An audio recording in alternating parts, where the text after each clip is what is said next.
order of business that we have tonight is Miss Betty Napoli has made her way all the way out here to address the town board.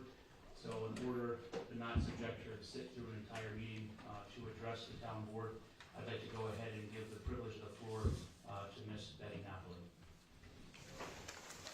Good evening.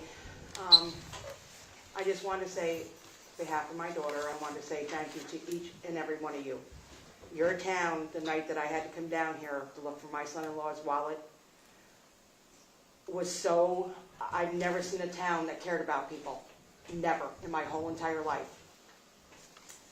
The night that we came down here, I saw some stuff that I wish that I didn't see. And I know the town is trying to do everything they can for my daughter. I'm just going to say this. I appreciate what you guys are doing, but there needs to be a lot more done from the state. They needed to get off their horns, whatever they're doing. They need to get out of their offices and start coming down here and looking to see what's going on. Because I know that there's been fatalities and accidents for a long time. I came down here that night and I almost got killed down here. Me and my niece did. On another road down here. Because the stop sign was against a wall. And you can't see it to the last minute on a wall. I do want to see the speed reduced. I want to see they said that they were going to turn around and do something with some kind of lights on the stop sign, even though stop signs are humongous now. But when you're coming from a different town and you're coming in this road and not seeing because of trees and limbs and other stuff, this could have been prevented. And it's not you guys' fault, it's the state's fault. It's the county. They need to do something so this is not happening again. I have 2 grandsons here without a mother that this did not have to happen to. Every day when I wake up, I have to mourn the loss of my daughter. And I know it's not nobody's fault here, but to go through what I had to go through that day, I don't want to have anybody's family ever go through this again, ever. And the reason why I'm fighting for this is I know if it was me in that accident that day, my daughter would be up here fighting for the same thing. And I look at you guys, as a town, I've known that you guys have had to go through this fatality a couple times. More than a couple. And you guys shouldn't have to go through this either. The paramedics, nobody should have to go through what we endured. I just thank God that the day that my daughter did pass away, she went immediately. And I found that out from one of the paramedics. That gives me some peace, but to know that I have 2 grandkids. The county hasn't even reached out to none of us for counseling or nothing. I mean, that shows me that they don't care.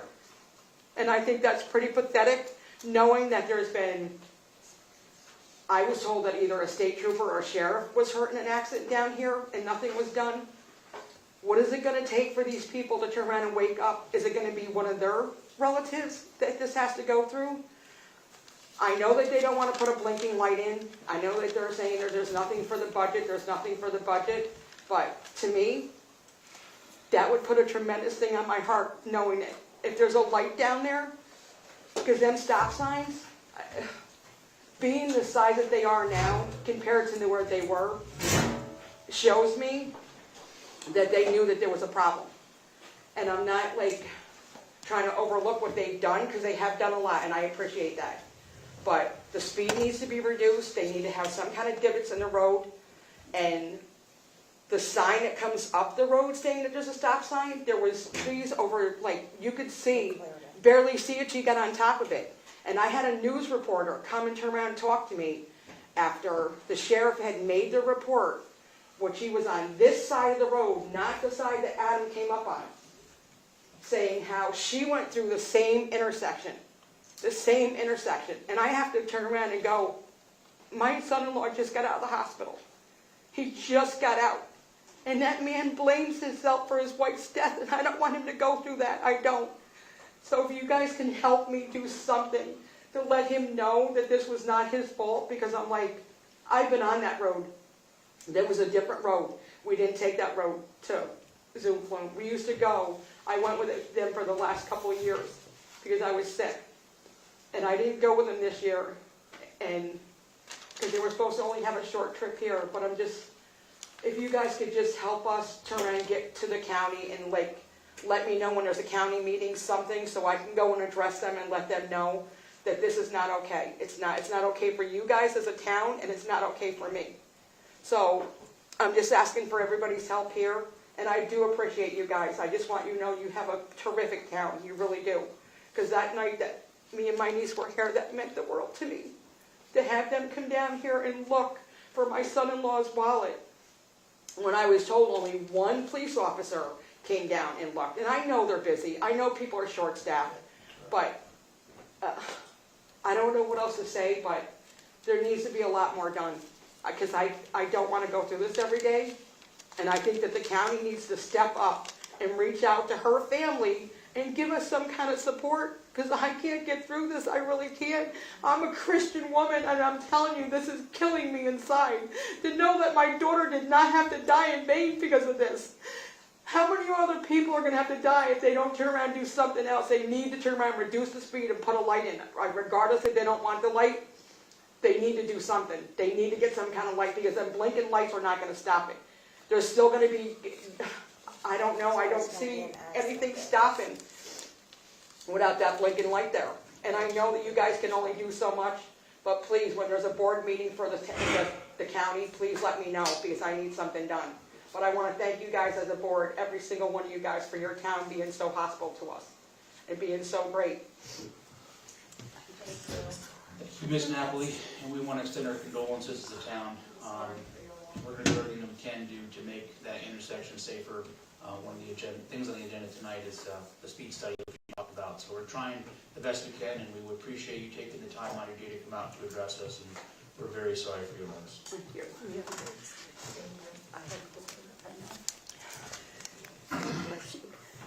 Okay. Thank you.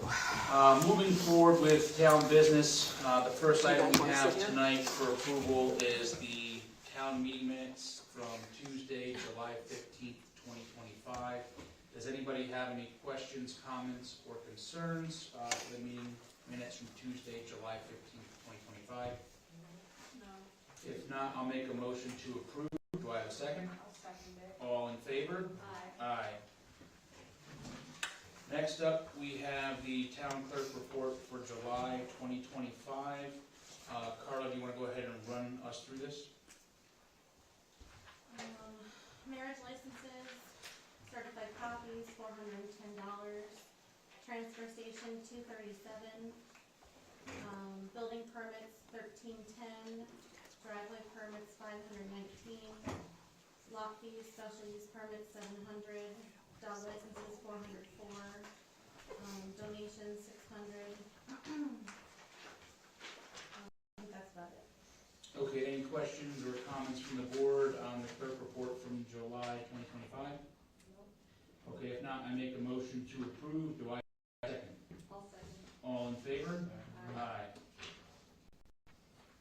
Next up, we have the supervisor's report, which is our budget versus actual for July 2025. Currently, right now, with the general fund, we are 129% collected, which means we do have to distribute some funds from the general fund to some of the other sub-accounts, and we are 55.7% expended on the year as well. The highway department right now is 59.5% collected and 60% expended on the year. They do still have a fund balance. We do need to transfer some funds right now moving up for next month.